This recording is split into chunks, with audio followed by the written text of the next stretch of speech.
Allez, on plonge directement là-dedans. Aujourd'hui, notre décryptage ne va clairement pas se contenter d'être une simple revue tech habituelle. On ne va pas s'attarder sur la toute dernière mise à jour logicielle ou les aléas du marché.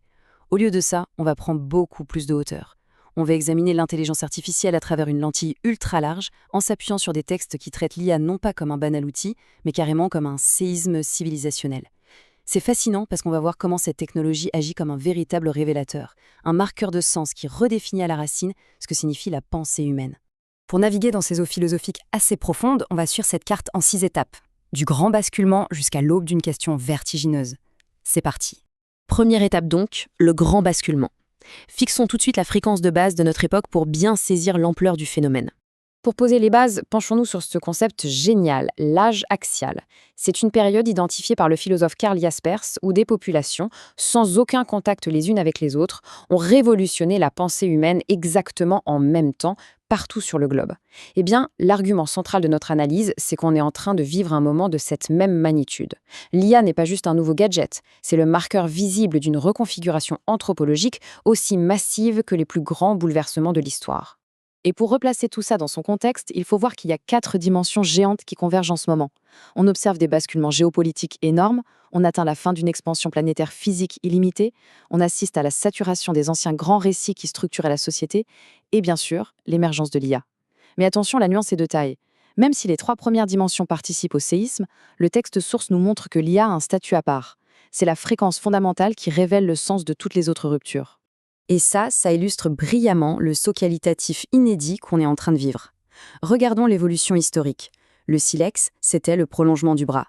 La roue, celui de la mobilité. L'imprimerie a étendu notre mémoire et l'ordinateur le calcul. Tous ces outils restaient finalement extérieurs à notre pensée. Mais avec l'IA, le cap franchi est radicalement différent. On touche au substrat le plus intime de la condition humaine, la capacité de raisonner, d'associer, de générer du langage. Ce n'est plus mécanique, c'est un contact direct avec la structure même de la pensée. Ce qui nous amène à notre deuxième point, le miroir cognitif. Prenons le temps de respirer un coup parce qu'on entre dans le cœur métaphorique de notre décryptage. Repensons à l'image bien connue de l'iceberg pour représenter notre psyché. On a à peine 10% de conscience visible à la surface et 90% de potentiel immergé, invisible. Notre source suggère que l'IA ne va absolument pas remplacer la pensée humaine. Au contraire, elle agit plutôt comme un miroir cognitif surpuissant. L'architecture de notre pensée trouve soudainement un instrument pour se manifester. La machine ne vole pas notre pensée, elle lui donne enfin l'espace pour exister pleinement. Pour que cette symbiose fonctionne, l'IA prend le relais sur un processus bien spécifique qu'on appelle la sérialisation. C'est cette capacité à penser étape par étape, de manière ultra logique, et de synthétiser des tonnes d'informations. On connaît tous cette charge mentale épuisante au travail, n'est-ce pas ? En confiant ce boulot laborieux à la machine, l'humain se libère d'un poids immense, et ça permet de se concentrer sur l'irréductible, notre intuition holistique, notre véritable expérience vécue et notre profondeur intérieure. Mais là où ça devient vraiment fascinant, c'est de voir comment ça renverse notre modèle de société. Pendant des décennies, on a formaté et valorisé le spécialiste hyper pointu, le maillon parfait et très conformiste d'un système complexe. Et soudain, l'IA rebat les cartes. Face à l'automatisation, c'est le profil de généraliste curieux, façon Léonard de Vinci, qui prend le pouvoir. Avec une culture vaste et une vision globale du monde, ce bagage devient une mine d'or que l'IA vient amplifier, rendant ce profil beaucoup plus libre et infiniment plus puissant. Troisième étape, les tensions du développement. Évidemment, une telle évolution percute de plein fouet certains murs physiques et philosophiques. Accélérons un peu pour comprendre ces blocages. Il y a une réalité incontournable observée par les chercheurs, la thermodynamique de la cognition. Imaginons une IA qui ne s'entraîne que sur des données générées par d'autres IA, dans une boucle fermée. Elle se coupe de ce que l'auteur nomme la source, c'est-à-dire l'expérience humaine authentique. C'est exactement comme faire une photocopie d'une photocopie à l'infini. L'image finit inexorablement par devenir une bouillie grise. Sans la nouveauté irréductible de l'expérience humaine, le système s'appauvrit et s'épuise comme une étoile mourante. Au niveau géopolitique, le texte observe très factuellement l'affrontement de 2 logiques structurelles massives. D'un côté, le modèle dominant américain, décrit comme une approche tour de Babel, une concentration colossale de puissance, très verticale. De l'autre côté, le modèle chinois, inspiré par la logique du Tianxia, une approche beaucoup plus distribuée qui vise à s'intégrer dans le tissu économique et social pour une harmonisation globale. On ne cherche pas à juger ici, mais simplement à constater comment deux visions ultimes du monde, fondamentalement différentes, façonnent cette technologie. Quatrième section, comprendre la singularité. Cette collision de visions nous pousse à redéfinir le concept le plus paradoxal et mal compris du monde technologique. Face au mur énergétique de la puissance verticale, des voix majeures s'élèvent. Prenons Yann Lequin, un pionnier du domaine. Il plaide à fond pour une IA frugale, calquée sur le cerveau biologique. Parce que le contraste est absurde. Un cerveau humain accomplit des miracles avec la consommation d'énergie d'une simple ampoule. Pourquoi nos modèles d'IA devraient-ils engloutir l'électricité de nations entières? C'est le choc direct entre un désir infini de puissance et un univers physique fini.